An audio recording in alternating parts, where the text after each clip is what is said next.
Still a total mess. Mally was a couple years older than me and Jules. She was a lot calmer about everything. She could make me laugh no matter what my headspace was like.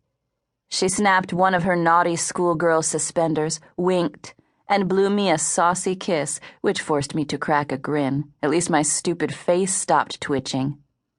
Some fashionista fangirls with asymmetrical hairdos pressed against the stage were close enough to witness our personal moment. They whooped. Probably thought we were in love. I grinned wider. Then the universe closed inward, sucked me into a black hole, and I forgot everything. My fingers darted across the strings and picked the correct chords. Then they did it again, and again, and again. Muscle memory was an incredible thing. I was enthralled by the music and barely noticed Jules grinding and sashaying around the stage. I stepped farther away, out of the spotlight, to give her space. She deep-throated the mic and belted out the refrain. "You're not the one. I'm way off track. I need to get my own life back. Go home. Go out. Do what you do. Know that I'm not missing you." The audience ate up the angry lyrics, as they always did. And then it was over. Bam. I lowered my guitar and mopped my wet forehead on the sleeve of my t-shirt. "Good night, sleep tight, don't let the boogeyman bite," crooned Jules over the mad clapping and whooping. That girl can make anything sound obscene. When the lights finally slammed off and the stage stayed dark, people were still going nuts. I stood up from my half-assed curtsy and searched for Harris. He was talking to the people beside him, a younger blonde with a boppy ponytail, a curly-haired, freckled brunette, and two guys who looked like brothers. They both had light brown skin, dark hair, and chiseled features. The thinner one had been dancing by himself all night. The more muscular guy hadn't danced at all.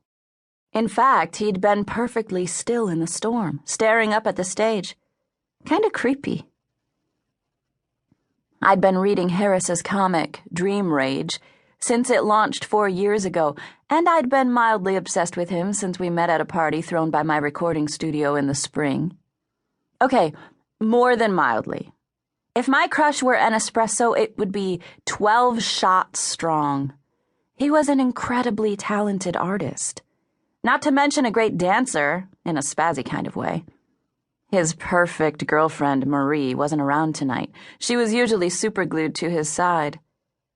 Banishing thoughts of Harris, I unplugged Janice and hurried off the stage, pausing just long enough to use the bathroom, wash the sweat and mascara off my face, and put Janice safely into her case.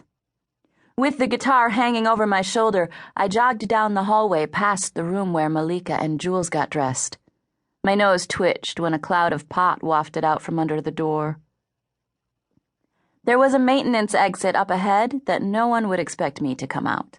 Between me and the door was one of the guys who'd been hanging with Harris, the muscular one with a staring problem, and the girl with a blonde ponytail bouncing on top of her head. She spotted me and gaped. A fan. Up close, I could see she was wearing more makeup than Jules. It was literally shoveled on.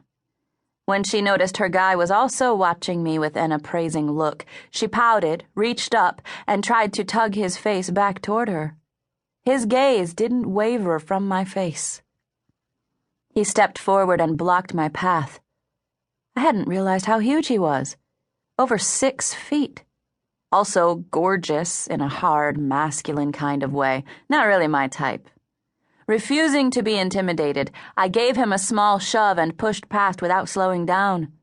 "Sam," he called out. "Wait! I came to this concert to meet you." Make that very creepy. Shaking my head, I kept going and opened the door. A handful of die-hard fans and a couple of photographers were waiting near the performer's entrance, hoping to ambush us. A burly security guard hovered there to keep them in line. Jules and Malika don't have as many personal space issues as I do, so they'd go out that way. As I considered my next move, the blonde girl from the hall and her friend came outside through a different door. No sign of the guy. Snippets of their conversation drifted over.